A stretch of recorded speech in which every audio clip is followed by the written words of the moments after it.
Yeah.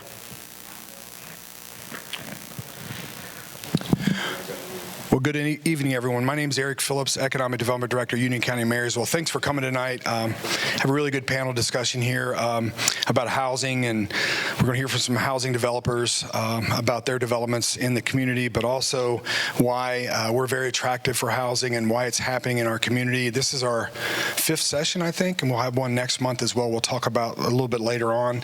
But again, thank you for coming tonight. And I'm not going to steal the thunder. We have a moderator, and I'll let him introduce the speakers tonight. We have Spence Fisher, who's the Executive Vice President at Memorial Health. So we appreciate, let's give Spence a round of applause. So, can't say enough about Memorial Health. They do so many great things in our community. They support so many different causes, and Spence is one of those guys that makes it happen. So we appreciate Spence and his leadership in the community. So with that, I'll turn it over to Spence. Yeah, thank you, Eric. Well, I see a lot of familiar faces in the audience, so thanks to all of you for coming out and supporting this and Eric's series that he's had going on. I've been at Memorial for 19 years. I worked at Ohio Health and Ernst & Young previous to that. So it's been really great to be part of the community and see the growth that's occurred over those 19 years from my perspective. Hospital industry, and I'll just start on a tangent here, but then get us back on track. But, for us, it's important to see continued growth and prosperity in the community. We have been a very successful community hospital, and I feel fortunate to be at Memorial, but also I feel fortunate that Memorial is in Union County because of that. A lot of hospitals have done layoffs. There's been a lot of hospital closures. And one of the things from a hospital financial perspective is to stay afloat, you need to make a margin. And expenses generally increase more quickly than revenues. And when that happens, the way to offset it is with continued growth. So that's the good fortune that all of us at Memorial have in working at Memorial and in Union County. So I'm equally as interested to hear the discussions, and I've been watching online, that are going on around development. So thank you all for coming. With that, my goal is to keep this at 1 hour. I was adding up the years of experience here. We've got over 100 years of experience between these 3 young guys. So I'm excited to hear them talk. So let me start with maybe a quick introduction of each one of them. First to my left is Bart Barok. Bart is the owner of Sox Real Estate Company. He's a partner with Rockford Development Investors and previously spent 36 years with Nationwide doing real estate, property development, and that sort of thing. He's involved, as are all 3 of them, in the Central Ohio BIA, Building Industry Association. So they all have a lot of experience and a lot of history. The second person in the middle is Joe Thomas. Joe is the Director of Development for Metro Development. Joe has been with Metro for 28 years, and prior to that, he was a site supervisor, then became the Director of Construction Operations, and then for many years since then, he's been the Director of Development. So thanks for joining us, Joe. And then lastly, but not least, we have Matt Callahan. Matt is a Division Vice President of Land Acquisition for Pulte. He's also, as is Joe, a member of BIA, as I had mentioned. But he's been in a similar role, really, most of his career, starting first with Rockford Homes, then moving on to Dominion, and then, of course, now with the Pulte Group. So with that, I want to give them each a few minutes, 5-7 minutes, to talk about their background and their experiences and share a little bit more about themselves with each of you. So if you would, join me in giving all 3 of them a hand. And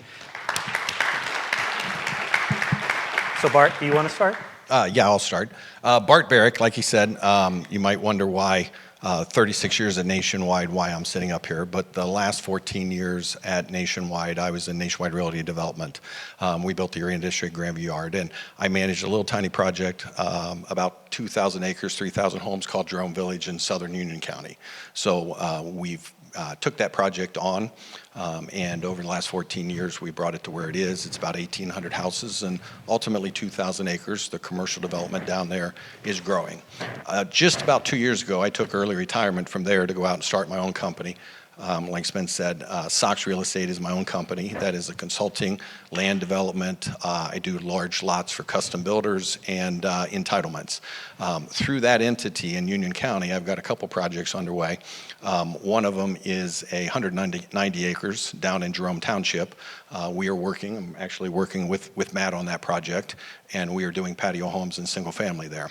I've got another project that I'm consulting on, which is a 1,000-acre overlay in the township, and we're going to do mixed-use development there, which will include an industrial, office, multifamily, and some residential, or office and retail.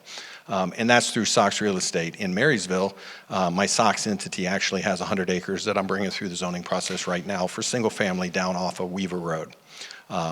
Spence had mentioned that I partner with Rockford Homes. We have a partnership called Rockford Development Investments. Jerome Village was all about master planning, doing a large area, connectivity, all the things that you want to get diverse housing. So Rockford Homes realized the need for that in Central Ohio, and Bobby and I partnered to create Rockford Development Investments. And we are doing larger master plan communities in Central Ohio. In Marysville, we started with a small one. We've got a multifamily project and a coffee shop that we're doing at the corner of 31 and 33. Coffee shop is under construction right now, and the multifamily is approved and start construction later this summer.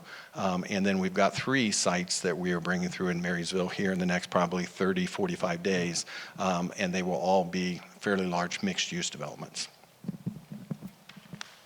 Thank you. Again, Joe Thomas, Metro Development. As Spence mentioned, I've been in the housing industry for roughly 28 years as an adult. I actually had worked for the company I currently work for since roughly 1978. Probably some of those years probably was not on the payroll nor paid taxes. So if you want to, maybe drop a note to the IRS, I may owe a few $100s still. But regardless, I'm with a company that's owned by Don Kenny, who's been in the real estate development since 1964. My dad, Joe Thomas Sr., worked for Mr. Kenny from 1978 to 2007. High school, or maybe even grade school, I worked as a laborer on the construction sites doing, odd jobs for the development. But as I became an adult, I decided I want to stay in the construction industry. Started as a site supervisor with Don's office and Don's company. Through that whole process of my career, we've built homes in Central Ohio, and our mixture of homes over the years have been essentially attached product as far as multifamily. Some of it's been multifamily in the sense of condominiums, but since roughly 2010, we focus mostly on attached apartment product. More recently, we've done some developments here in Marysville, starting roughly 2019 with the residents at Cooks Point, up off of Cooks Point Boulevard and Route 4. And that location, we've done 264 apartments. Following the first phase of Cooks, we jumped over to Kenmore, which is next to the Myers, located there at 33 and Coleman's Crossing. And we did another 264 apartments there. And during that process, we jumped back for a second phase at Cooks Point and did another 120 apartments there. So 2 developments, roughly 264 units in the city of Marysville, fully occupied. They actually, as we were constructing the sites, they were filling in as we completed each building. So we didn't wait for the entire site to be developed. We actually moved people in within 30 days of each site or each building getting their final CO. But we look forward to doing more developments in the Marysville area. As far as our Central Ohio developments, we're currently active in roughly 5,000 units throughout Central Ohio. Large predominant number of them are located in Columbus, but we do have surrounding developments throughout the Outer Belt area. So thank you very much. Matt Callahan with Pulte Homes. I've been in the development business pretty much my entire career. I started with a small custom builder called P&D Builders back in the early 90s, and I was actually involved with a development out on 245 called Hunter's Run. Following that, as Spence said, I went to Rockford Homes, still involved with the development business. From there, I moved on to Dominion Homes, and again, active in the development business, vice president of development for Dominion. That was for about 12 years, I think. And then in 2014, Pulte Homes acquired Dominion, and since then I've been with Pulte. Our work has been all throughout Central Ohio during my time with all of those entities. Mostly detached single-family residential. We've done some attached. We've done some light commercial, mixed in some other things, but most of my work has been on the single-family residential side. Currently we're involved with several developments in Union County, specifically Jerome Township area, and have also, in fact, we just grand opened a new community up on 31 called Amrine Meadows just last weekend. Had a nice opening, so we're really proud of that community. And over those years, I've had made a lot of connections with folks, both with the county and with the city, and have always felt a really good partnership and connection to the people we work with, and feel like we've had successful partnerships to bring new communities and new development to the city of Marysville and also in Union County. Yeah, thank you. Matt, let's start with you since you have the mic. I have a few questions that I've kind of outlined that I wanted to ask, but at the end we'll save some time for some audience questions as well. So my first question is what does healthy residential growth look like for a community? You guys have been in this community and other communities, so you've seen it in a lot of different aspects. And what does it, when it's done in a healthy way, what does that mean for the community? Yeah, I think when it's done in a healthy way, number one, it's planned out well. Also, I think there's a mix of different types of development. It really shouldn't and can't be homogeneous. There's different housing needs for different socioeconomic classes and people. So there needs to be diverse development, and it needs to be well thought out and well planned. Connecting communities, walkable communities, open spaces, trails and paths. So I think it's, you got to balance the type of growth you have and where, and just keep a good mix. Thank you. Joe? Very good question, very good answer by Matt. Obviously, I could just say ditto, but I'll add a little bit more to it.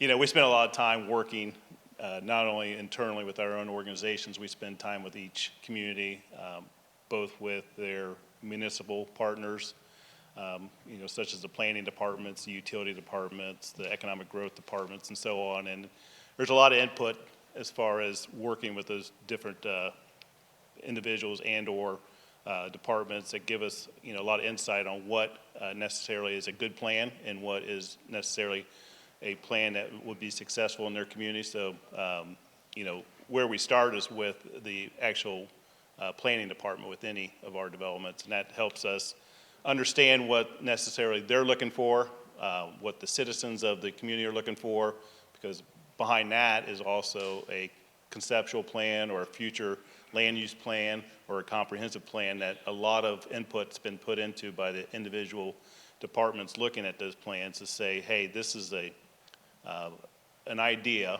a conceptual idea, but something that we would like to see as a future growth of this community.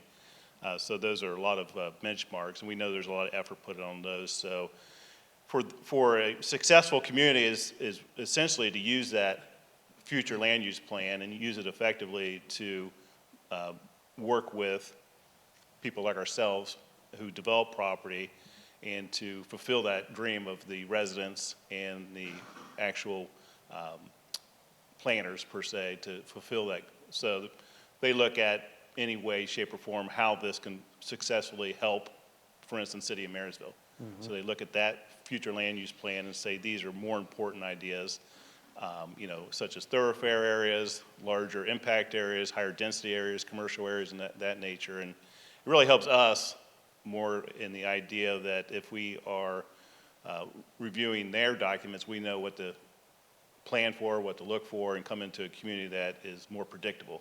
Mm-hmm. Predictability is important in our business, and I think a successful community is very predictable and very consistent with their policies, and we don't have to essentially recreate the wheel every time we look forward to a plan. Mm-hmm. Art? I would answer that ditto, ditto. I would add a couple different things. On the comprehensive plan, it is the guide that developers use. So, I mean, time and effort needs to be put in there. Marysville has a very good comprehensive plan. Jerome Townships was done in 2008. They're going through that process now. It's a mind-numbing process, but it's one that is valuable because, like, it's the starting point that development goes. I made a comment that I do master planning for a living, and I will go one step beyond the comprehensive plan.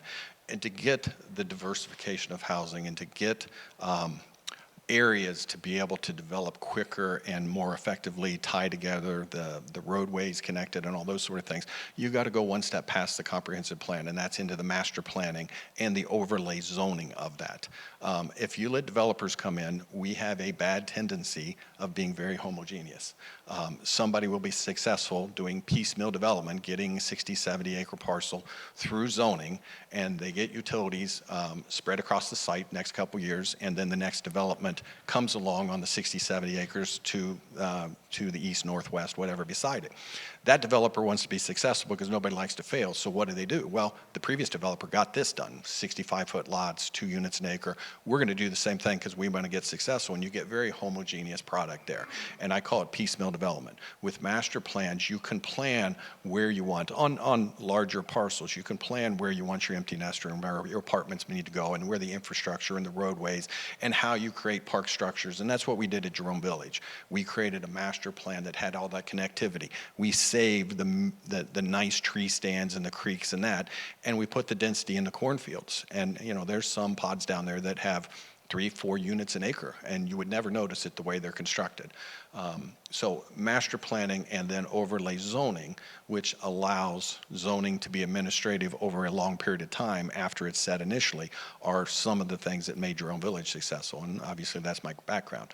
The other thing to a healthy market is I grew up in the 80s. I went to Ohio State, just like Eric did, and it was supply and demand. I'm a big fan of supply and demand. Marysville, for example, right now is out of balance, and all of Central Ohio. The demand for housing in Central Ohio is 25,000 homes short right now. And we're doing 12 to 13,000 units in Central Ohio per year, but that's 6,000 to 7,000 units short. So we're falling farther and farther behind every year. In Marysville, supply and demand, the best example that I can show is some statistics that Eric has shown in previous sessions, and that you have 22,000 people driving into Marysville to work every morning, and you have 22,000 people every morning driving out of Marysville to go work somewhere else. If we build more housing, traffic will be better. It sounds strange to say it that way, but if you put more housing here, the 22,000 people that are coming into work in Marysville may have a place to stay right now. And in all these sessions, they talk about how many houses are on the market, and it's 20 to 30 that's on the market and available right now. That's existing houses, and it's a very shallow market in Marysville because there's a lot of people that want to live here, and I think there's a question that will help address that a little bit later. Yeah, thank you. Speaking of the timeliness and where we are on the curve of supply demand for homes, and when you think about Marysville and our community, Union County as a whole, and the range of homes, whether it's starter homes, apartments, executive homes, how important to developers and to the community do you think timing is? You mentioned the timing and where we are now behind. What can communities do to improve that, to help with that, and how does not doing it well impact a community and the developers as well? Okay. I'm old, so there's too many questions there for me to address them all at the same time. But I'll take one of the first ones, and that's I just lost my train of thought. See how old I am? But anyhow. The question. Just the general timeliness of supply, demand, and timing is extremely important. If I touch a piece of ground, say I find a farm field that is interested in selling, at the point in time I touch it, I have 90 days of due diligence to make sure that it's a piece of ground that I can develop. Then there's easily 6 months to 9 months worth of development from a zoning engineering standpoint. Once you get the zoning, then you go into the engineering process, and it's probably anywhere from 6 to 9 months longer than that. Most of the time, it's at least 18 months before I can put a shovel in the ground, or my developer or home builders do that.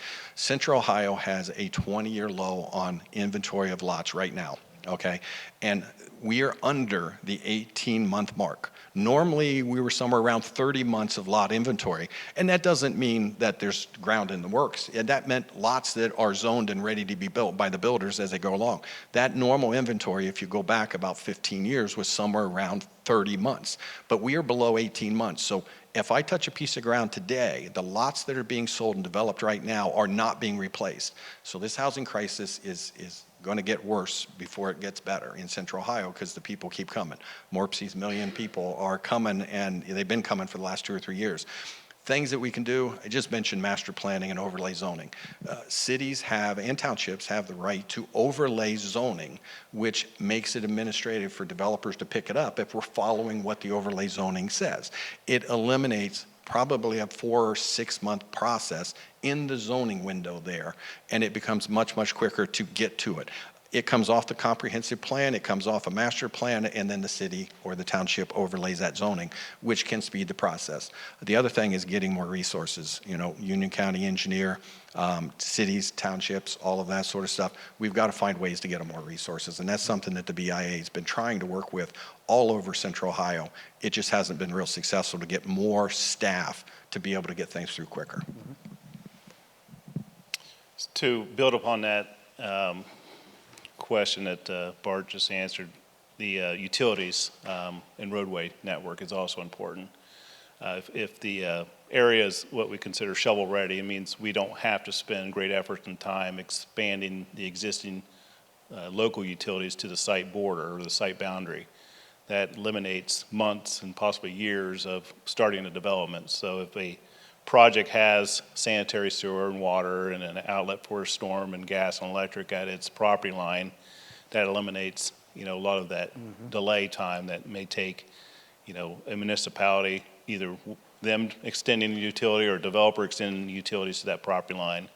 So that is probably, when we look at land and we look at, you know, identify an area, that's usually one of the first key items we look for is utilities and or roadway networks. Roadway networks, as everybody probably understands, is, you know, traffic is probably the major concern for a lot of areas. And probably one of our major questions when we're doing a rezoning within any community is traffic is a concern for everybody. But as Bart mentioned, if we're able to build more housing, we can answer that question pretty quickly in the sense that if the people can live, work, and play within the same community, then the traffic eliminates itself pretty dramatically. So if your house is next to your employment area, the commute distance and traffic concerns are almost eliminated to where, you know, there is a 5 or 10 minute drive versus a 30-minute drive. As Bart mentioned, there's 22,000 people traveling on Route 33. If you can take at least half of those trips and get them down to 10,000, you eliminate the congestion on Route 33. So there's a number of issues. And for us, and I said it earlier, is predictability. If a community and their policies and their land plans and their overlays are predictable, it really speeds up the process. If we can go to an application and turn that around and have a rezoning and then get our plans approved, we're much quicker to get to the starting point. For example, I do, like I mentioned, when I do a lot of development, I've had a number of communities that would take me roughly from start to finish 3.5 to 4 years.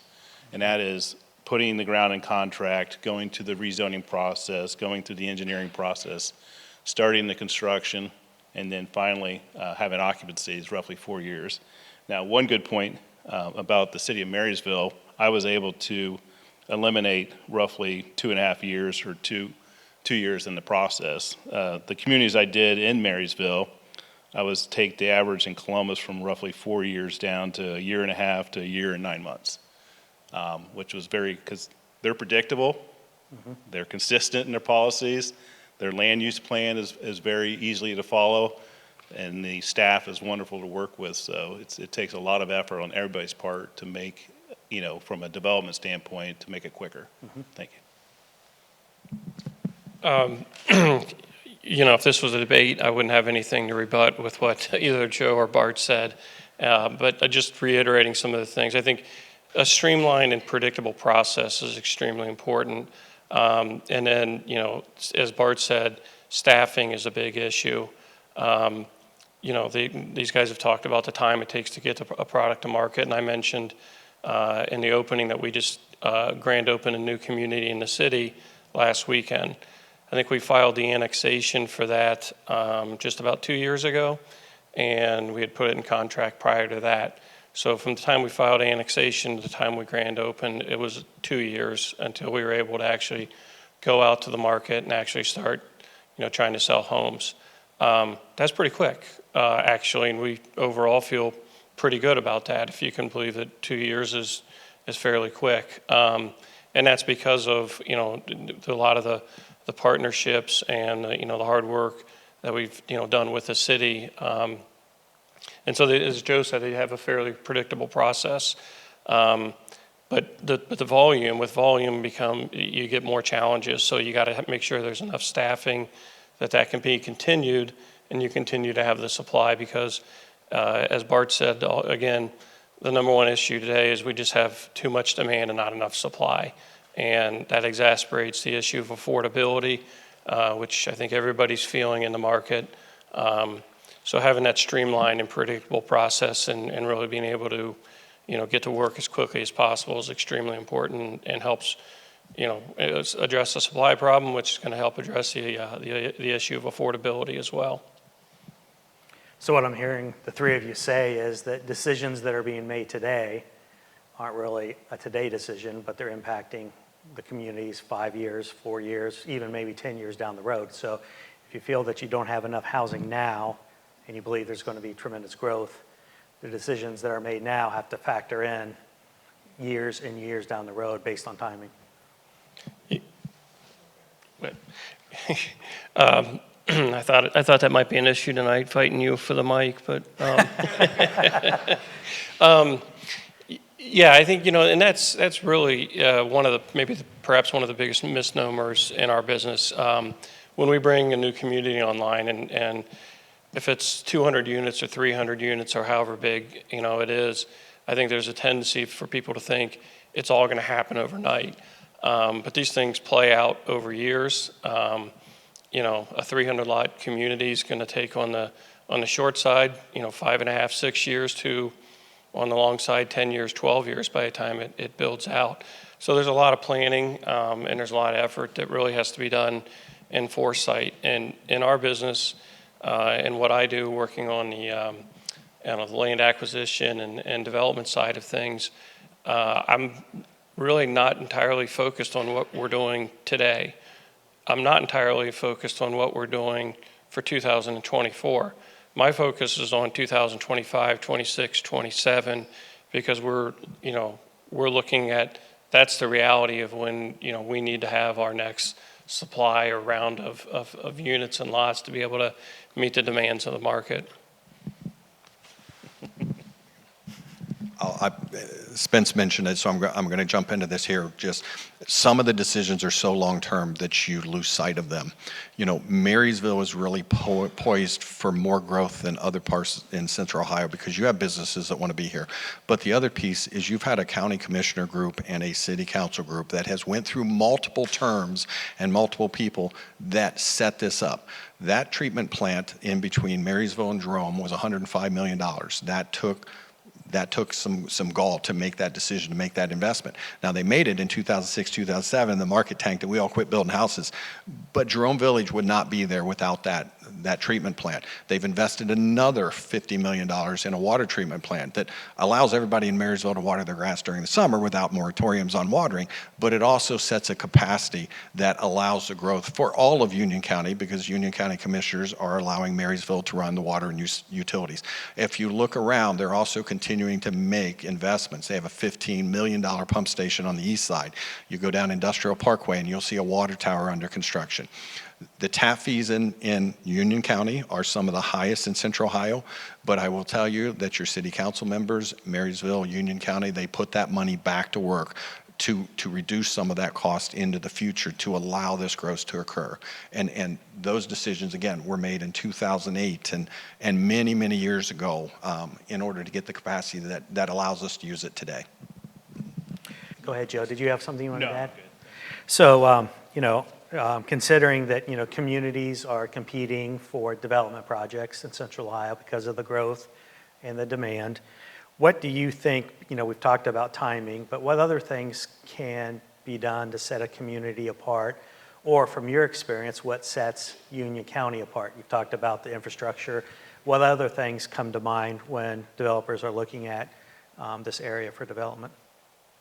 Well, from a standpoint of what we look for is basically a strong job market. And I think Marysville can state, the job market, not to mention Memorial Hospital, let's put a, plug in for that one, but, Honda of Marysville and of course Scott's, two large employers that we look for. And I think Marysville's done a wonderful job and Union County's done a wonderful job and continue growing those or helping those businesses grow, and with that obviously makes a relationship for us as developers to understand that there's need for more housing. So that is probably one of the strongest things that we look for is the job market, and how much and it can't be a declining job market. We look for a growing job market that is ever reaching its goal and increasing its need for more jobs or more labor force, or growing their facilities and that kind of nature because I guess the misnomer is not only necessarily that the businesses themselves and their operations, such as Honda making cars, but they're forever growing their actual business facilities. So they're always building, and within the building industry itself is the actual labor and the skilled labor that produces those buildings, as well as our buildings that are also, a vital, important part of the economy. And we all found out in 2007, 8, and 9 that the housing industry is a large portion of the economy. When the housing industry tanks or the housing industry goes in recession, the country follows. So it's kind of evident that, not only we can't survive without the jobs and the employment, a lot of the employment and the jobs can't survive without the housing. So I guess our statement is always that basically for every house we build, there's roughly 1.2 jobs created. And that's simple for the number of permits that are pulled versus the jobs that are created in any 10 county area in Central Ohio. So it's kind of a number that we've have looked at and continue to look at, that anytime there's an actual job that's created because of a housing industry. So thank you. Yeah, I think the two most important things from our perspective are schools and access to employment. As I said, we do a lot of detached single family, so the schools are very important. Obviously here in the city, it's a great school district where we've done the predominance of our development in the county. It's been in Jerome Township, and again, we're dealing with really strong school districts. I don't want to wade too far into, what could be a politically sensitive issue, but, I think Marysville has an important issue to decide here in the near future with their school levy. And I think, it's important to maintain those strong schools. The access to good employment, as everyone said, the 33 corridor has been vibrant for a long time. And discussing this with someone earlier today coming up here and doing this session, I made a comment to the effect that, everyone's talking about Intel out east here recently, but, Honda really was that, 25 years ago or more, right? 30, 35, whatever, however many, 40. So, it's been a vibrant job creator and vibrant corridor for a long time. And, the access to that employment is also extremely important. Bart, is there anything you wanted to add? Infrastructure, schools, and master planning. The master planning piece, I'll add a soundbite to that. And Marysville is very, very attractive because they allow diversification of housing. And when you do master planning like I do, or like at Jerome Village, where we have a number of different builders, different products across that, Marysville code sets up really, really well to do that and to bring that. And when I say master planning or diversification of housing, I'm not talking about affordable housing. Affordable housing is a unicorn right now because of construction costs and land prices and labor and everything else. I mean, everybody would love more affordable housing. It is just next to impossible to build right now without massive government subsidies. But when I talk about diversification, I am talking about the desire to have production and custom homes and what we call the missing middle market, which are town homes and attached residentials. And then you've got your patio homes and empty nester, and lo and behold, the apartment dwellers that you need. That creates a healthy market. And when I look around Central Ohio at some of the great communities, and I look truly at their zoning code only, I would swear to God that these people hate their kids. Because their zoning code wants large lots, really expensive houses, and they don't want any diversification of housing. So when your kid goes away, and that's what I think Marysville gives, when your kid goes away for college, they can come back to the community that they grew up in, and they can rent an apartment, or they can buy their first house or their second house and kind of move up there. There are great communities, and I will say great communities in Central Ohio, but they want these large homes, and they want that you can't afford until you're 35, making $200,000 a year to be able to move back in the neighborhood that you came from. And I'm not saying there's anything wrong with that, but that has spawned from the areas that have been very successful doing that. And that creates traffic issues because the people that work there or the teachers and the firefighters can't live in those communities. Marysville's not that way. Your code, your comp plan, and your ability up here allows that diversification for housing to exist. And that is probably the number one, as a master planner, number one issue that I see, that you're willing to allow me to take 200 acres and put 4 or 5 different products, connect them together in a community type base. And that's what I do for a living. Mm-hmm. So, there's obviously hesitation in a lot of communities for new development. There's a lot of players that come or are impacted, whether it's schools, businesses, city infrastructure, streets, community members in different ways.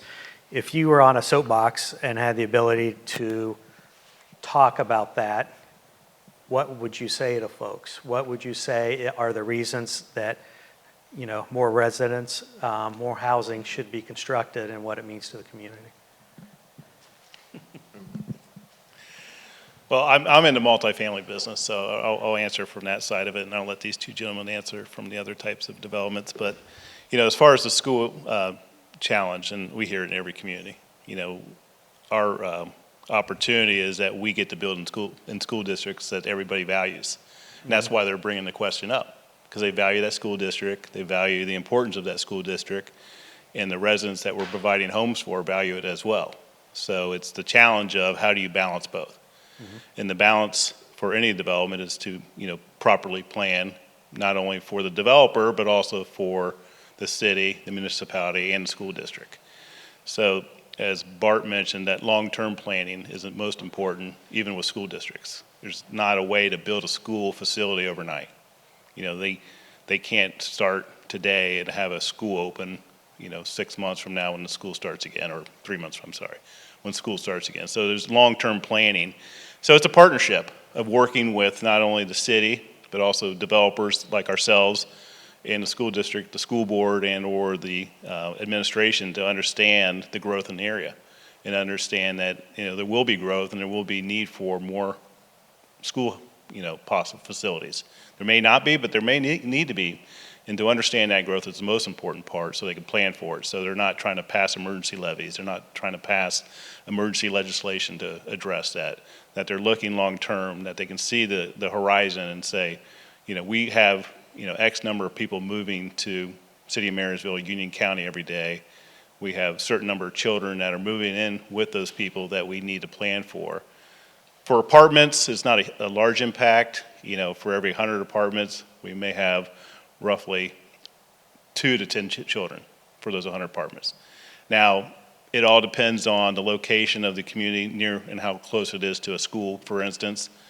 Again, apartment individuals do not like to travel far for anything, be it their job, be it their grocery store, or even their schools. So if we develop a piece of property and it's close to a school, we may have a larger number of children. If we develop a property that's further away, we may have less. But in all, it's not a large tax on the school with the actual number of children. But our property taxes we generate do help support the schools. So for instance, if it cost us roughly in any one of our communities $1,600 a door property tax a year, or up to some communities $3,000 or $4,000, and that's for a 600 or 700 square foot apartment. You start looking at the gross revenue in any one of our communities. It's, some of our communities are, 400,000 annually on gross taxes, and some are $2 million on annual taxes. And we don't generate that many school children. So as Bart mentioned earlier, diversification of housing not only will help the solution for the school impacts, but also help support the actual funding for the school. Yeah, Spence, so, you said if we were on a soapbox and, wanted to make the speech for things, I think I would, harken back to the old saying that, if you stop growing, you start dying, or I might be paraphrasing that. But, and some would argue that maintaining the status quo is somewhat of a slow death. So I think, positive balanced growth is a good thing because it creates opportunity. It creates quality of life, new services, new amenities, where you have things that maybe have gone a little bit stale. You gives things, there's an opportunity to revive things. So when you've got that positive growth, I think you continue the positive momentum in a community. When we show up and we've been doing this work for a long time. I have in particular, well, we all have, but when we show up in a community and people show up and they're concerned, maybe they're in opposition. A lot of times it actually makes you feel good because you're in a place where people care about their community. And if they care, it means, you're in a good community and you want to become a part of it. So, when you can weave yourself into the fabric of the community and help create that positive growth, which, creates new opportunities, quality of life, services, I think that's some of the positives that come along with new development. Last summer, Eric invited a few of us to a Chamber of Commerce event with a lot of local small business owners. And the number one thing that I heard over and over again from those business owners was, we need housing. We need places for our people to live. They had, people coming from, 20, 30 miles away, and they weren't always sure the people were going to show up because their car might break down or they have other issues. So it's just really interesting that, or I think it's really important, that you have that type of housing opportunity to be able to support those local businesses and the needs of their employment. Matt touched on it. It's as simple as grow or die.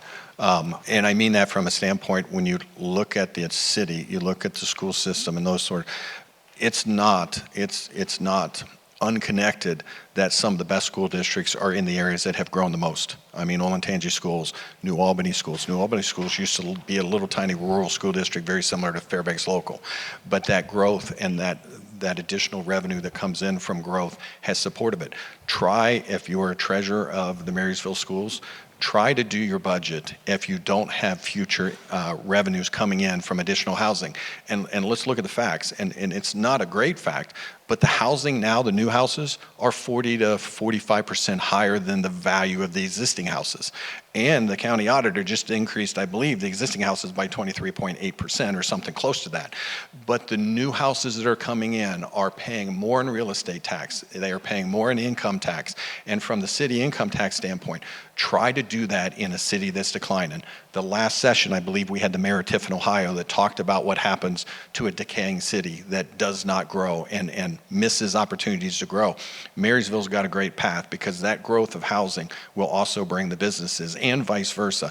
But essentially, it's as simple as grow or die. I mean, you don't want to manage, you don't want to live in an area that is not growing. Now, township, rural characteristics, all that sort of stuff farther out, I totally agree. I grew up on a 300-acre farm in Pickaway County, so I understand that.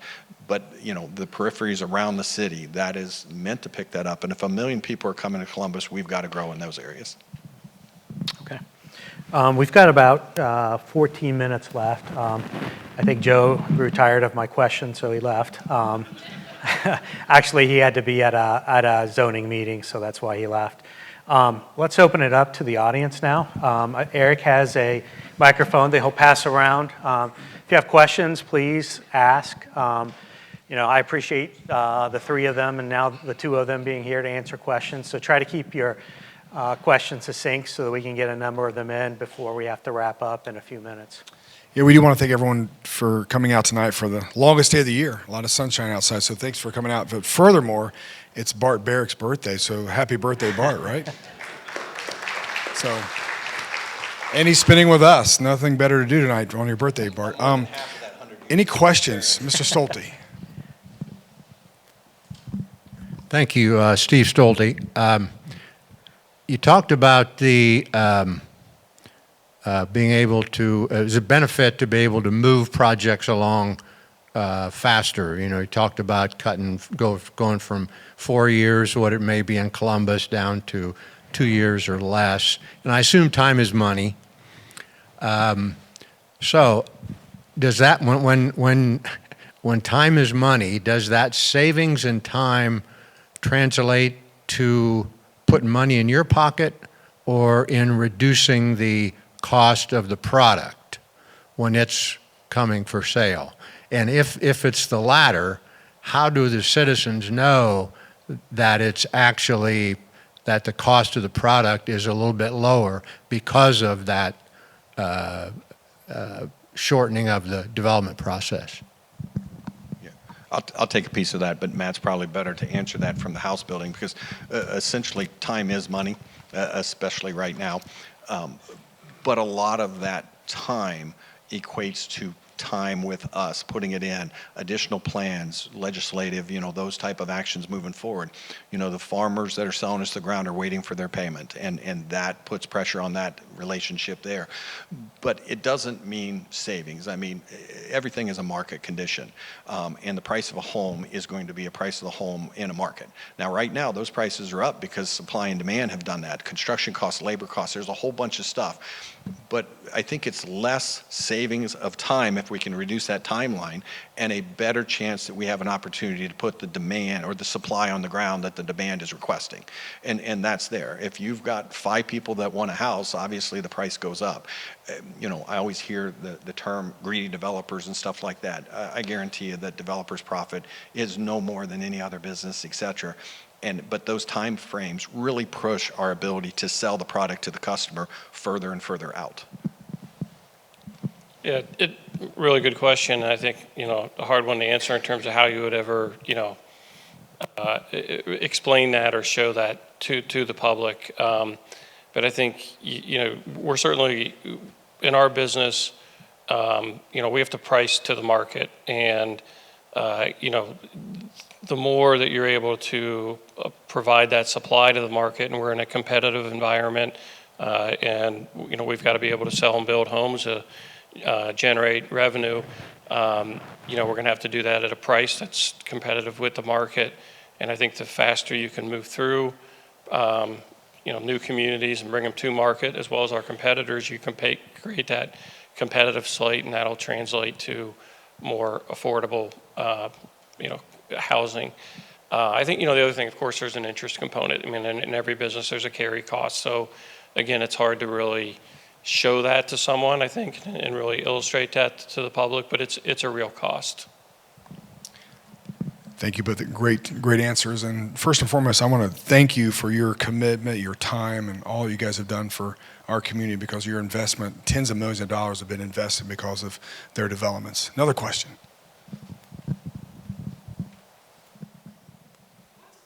What's the average cost of a single-family new build? Eric, you're probably best. You had statistics in Union County and Marysville at the last meeting. I think that's a Luke answer. Luke, what's the average home price in Union County today on a new build? $420,000, which outprices most people that live here. That's what's scary about that. Yeah. The low end is the question. I don't know what the low end. We'd have to look at that. I'll jump in a little bit on that, Eric. Bart said it earlier. I mean, affordable housing, or I think the way we like to think about more is housing affordability. The ability for people to attain home ownership is really challenging today because of construction costs, labor shortages, material shortages. The reality is, I think on the low end, probably the lowest you can really produce new single-family housing, if we're talking about detached housing, is probably the mid to upper 300s, and even that's really hard to attain. Most of the Square footage. oh, I'm sorry. Square footage. What's the size of the home? I'm sorry. I thought you were talking about price points. Okay. What's the square footage of those homes? Yeah, there are. I mean, and I think that goes hand in hand with some of the things Bart talked about. Relative to some of the zoning standards. The more exclusionary or more strict the requirements are for the new housing, the more it's going to drive up the prices, and the more the market's opened up to be able to build a little more affordable product, you're going to be able to bring in a lower cost home. Okay, another question. Let me add something there, Eric. So the missing middle is part of that solution, and the missing middle are attached products, whether it's duplexes or triplexes. It's also townhomes. In the townhome market, we've got some builders that are going to bring that, and we do think that will be below a $3,000 or $300,000 price point. That's for 1,500 to 1,800 square foot. It could be a little bit lower, but when you get that density and you don't have the single family, the detached part of it, you can then start saving some money from a market standpoint and bring more affordable housing options, not affordable housing, more affordable housing options through the diversification of the product that you offer. Janelle Alexander, my question is, what is the difference between the price? Could you tell us like the dollar amount of the price point versus what it costs to build it? Because I hear them say it's $400,000, but I feel like that's what the demand is creating. I was just wondering, what does it cost to build it? And I feel like it should be different. I don't build the homes, so I've got to pass that off to Matt. But I will say this from a land standpoint, and that's really where I focus, is I always promise the farmers that I'm buying that I will pay them the most money that I can. And I can give you a long list of farmers that will assure that I try to do that, predicated on two things. One, the density that I can get. The higher density, the more I can pay that farmer. And the off-site infrastructure. How much does it cost me to get utilities to the site? Those are my two main factors when I'm pricing land, paying for it. And there could be a farmer that is sitting right on the utility line and that has a higher density in a comp plan that I can pay twice what I could pay somebody a mile down the road that I might have to put $3 million in the ground to get the utilities there. Now, your question, I don't build the houses, so I can't answer that question, but He'll still try to give you an answer, though. Yeah, I don't build them either. I'm on the land development side. We're on the cost or on the sale price side, we're going to price to the market. A lot of folks ask us, what's the price point of these new homes going to be? And I always try and give them the best guess based on our studying of the market and what we've predicted. But I always try to be clear to say, look, the market's going to dictate pricing. In some communities, when the market dictates the pricing, we're going to make a little more money. In some communities, we're going to make a little less money, just based on where the market's setting that pricing. I don't have exact figures as to cost, because I'm not as much on that side of our business. But on the revenue side and the housing price side, that's kind of how things go. I will add just one thing. I would say right now, with the cost of money, inflation, interest rates, the labor shortage that we have in Central Ohio from the home building side, the land shortage, all the administrative stuff, I can't imagine that the profits are at a high right now on the home building side, because there are customers out there that want to buy a house that can't. And that is a dichotomy that a home builder doesn't want to have. We want to have houses for everybody that wants to buy it, and we can't produce that right now. Clifford Collins. You indicated that the planning as well as the jobs are critical for that development process.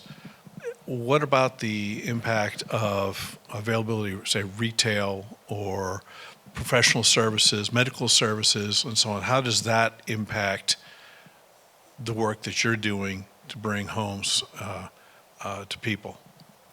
It's a great question, and it impacts it greatly. So, I mean, people want to live close to services, especially things that I call residential retail, hair salons, workout facilities. They don't want to drive for long. Big box belongs, and Marysville done a great job of planning. Most of your big boxes over in the Coleman Crossing area and stuff like that, it allows residential retail to get farther out. But I'll use the example of Jerome Village as the best one. We started that project and really started construction in 2010, 2011, coming out of the downturn. And I use we, 36 years there. I'm not there anymore, but I still use we as a pronoun. But we've got 1,800 houses there, and Kroger's is just now going there. The first retail, the fire department is there. Primrose is there because there's a number of kids, and Kroger's just now decided, after 14 years of development, that there are enough rooftops in Jerome Village, and because it's 7 miles to get the post perimeter from Jerome, going down into Tartan Ridge and Tartan Field, you need massive number of rooftops for the retails to come and stuff. The good thing is Marysville's over 20-some thousand people already here, so you've got those things, but as you add more and more people, you will get different selections of restaurants and those sort of things. You will get the fitness areas, the Planet Fitness and all those sort of things, and it will continue to grow. Some people will love that growth and some people won't, but the retail always follows the residential rooftops. Yeah, I'll just briefly add to that. Pulte is a public company, and we are looking at making investments in new communities and projects. We have to go through an underwriting process internally, and part of that process, I'm envisioning some of the slides and maps that we put on in the presentation that we send to home office to get project approval.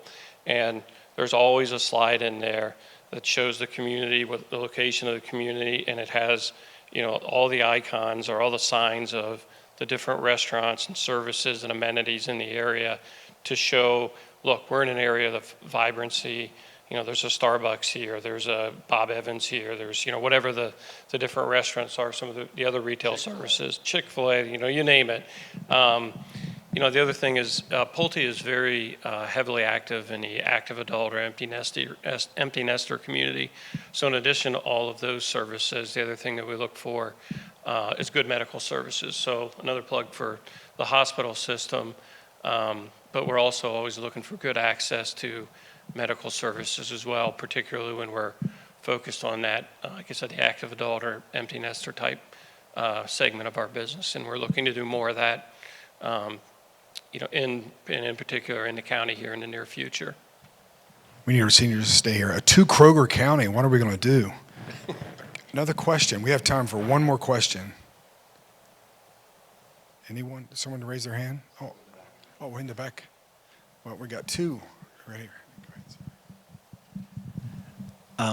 This is Kevin Thalen. I'm with Jerome Township. I like your comment that when you build houses in the community and people can live and work in the community, it can actually help the traffic situation. I just think you'll have a hard time convincing folks in Jerome Township that's what's going on. So looking at the traffic, and honestly, you understand now developing between the Jerome Village and the Pulte houses going in, the traffic at Industrial Parkway and 33 and so forth is just getting terrible.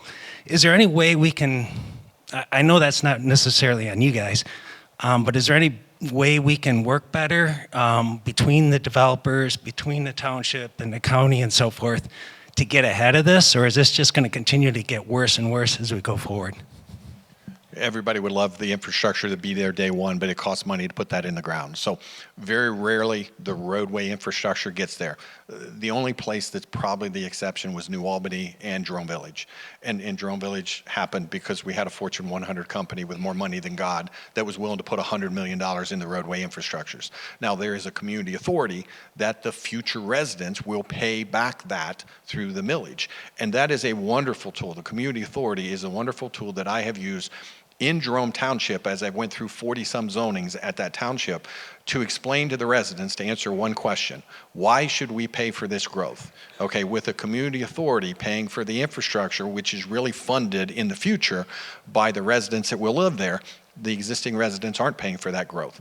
But it takes substantial developments to put a community authority in place, and developers run a risk that if you put a community authority on a smaller parcel, that the next developer that comes in will undercut you by not doing that. So you really need to work with the cities and the townships to determine where that is, and it's a very specific tool, but it's probably one of the most successful things that we did at Jerome Village to make it what it is. Industrial Parkway and 42, I can't solve that answer. I know they're continuing to work on it, and it needs fixed. I use ER Auto Care. I live just north of Jerome. I use ER Auto Care in Plain City, and I have to wait literally 5 to 10 minutes at that intersection. I would say go down Highland Croy, go down Jerome Road. I mean, the roadway improvements, the county engineer, the developments are coming. You've got a development on one side of that intersection. There's another proposed. The funding of that through the development is going to happen. It's probably still another year or two away. But that's the worst intersection, and I totally agree. Now, Mitchell DeWitt is another one. They do have the roundabout. The county has been working on that, et cetera. So that solution. And you've got all the figure eights down there in crazy figure eight land down there at Costco that was put in. And I always use Bill Narducci as an example. He once said, why does money come out of the township or out of the county to support roadways that are in Dublin or in Columbus and those things? And the best answer that he's ever given is it usually doesn't come in advance, but water and traffic does not stop at township or county lines. So if those improvements down there that has all the industrial, et cetera, weren't made, and they keep coming further up to the north, they weren't made initially. You're just sending the water and the traffic somewhere else. So you do have the infrastructure. If you live in Jerome Village, you know they're improving the intersection massively there. US 42 is the next one. Now, it's way down the road because that's ODOT and some other issues. But I do know there is a solution that is on the table that they're working with on that 42 Industrial Parkway, because I think it's the highest priority in the entire city. And I've had that thought probably for the last 5, 6, 7 years. It's just the folks in Jerome Village, until we got Raven Hill out to 42, they really used Jerome and Highland Croy to kind of get out of that area, but those improvements are coming. And I know Bart needs his own microphone, I think, right tonight. No, Matt, do you have any closing comments? Maybe Bart really answered that question really well. Yeah, I wouldn't have a whole lot to add. I know in the communities that we've worked on, we've worked closely with the county engineer and his staff, and also with ODOT on the Industrial Parkway 42 intersection, in addition to some of the other intersections. And we make contributions to mitigate our traffic impacts. And it sounds a little counterintuitive sometimes, but some of the new development, even though it will bring some additional traffic, it helps solve some of the existing traffic problems, because it creates a lot of those revenue streams to help improve those types of things. And with that, you have economic development tools that that the county and the township are very good at employing to be able to harness the revenue from that development to help fix some of those existing problems. Yeah, and the 42 Industrial Parkway, I think it's 2 years out, and that's an ODOT-driven project, and the county wants it done yesterday, but it just has not happened because it's an ODOT-driven project. Any closing comments from our speakers, our moderator or two speakers? Well, no, I just want to thank both of them, Bart and Matt, for their time. I know you guys have a lot going on. You're busy people. The information you shared was enlightening for me, and I appreciate the opportunity to ask some questions. So thank you for tonight. Please join me in giving them another round of applause. And I think they're sticking around if you want to ask any more questions. Our next event, I think, is July 19th. We'll have a panel of school superintendents to talk about growth and how growth and prosperity impact schools. So we encourage you to come back for that. It'll be at 5:30, an hour-long session. And then in August, we'll have retail and restaurant businesses to talk about the impacts of housing and what it means to them as well. So again, thank you for coming tonight. Enjoy your longer night tonight, the last long night we have of the year, I guess. But again, thanks to our speakers, and thank you for coming.